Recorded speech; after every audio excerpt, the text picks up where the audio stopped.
The news for you right now and new tonight at 6. A moratorium on evictions is over now. The U.S. Supreme Court struck down the Biden administration's 2-month ban late last night. Here in Connecticut, there was a moratorium on evictions, but no longer. Our chief political reporter, Susan Raff, has more right now on what it means for tenants and landlords. She's live in our newsroom tonight. Hi, Susan. Hi, Mark. The ban on evictions was one of Governor Lamont's executive orders. It was put in place solely to help people who were affected by the pandemic and just couldn't pay rent. It has helped thousands of people, but landlords say it's also protected those who didn't deserve it. The pandemic took a huge toll on finances. Record numbers of people lost their jobs and couldn't pay their rent.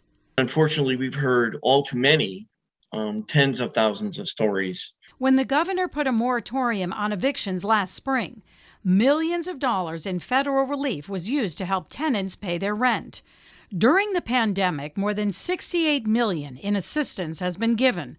The Department of Housing has received close to 35,000 applicants. Nearly 9,000 tenants have been approved, and more than 3,000 landlords. While the moratorium is over, there are still protections in place to prevent people from being evicted. If a tenant can't pay, they can apply for assistance, but the landlord must also apply at the same time. We get about 1,100 new applications a week currently. This was just like a case of taking advantage. Eyewitness News has heard from several landlords who say their tenants were not affected by COVID, but still wouldn't pay rent. Tenants at this Middletown apartment trashed it.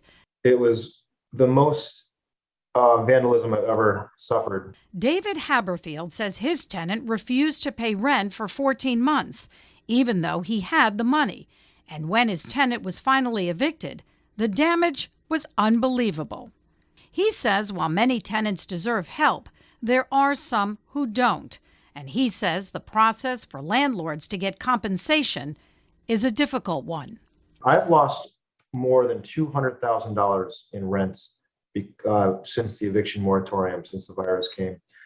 During normal times before the virus, for the same time period, it would have been about $50,000. David tells us at the beginning of the pandemic, the process was labor intensive, but he says it has gotten better. If you are a tenant who needs help, you can file an application with CT Unite, which is a program with the Department of Housing. Live in the newsroom, Susan Raff, Channel 3 Eyewitness News.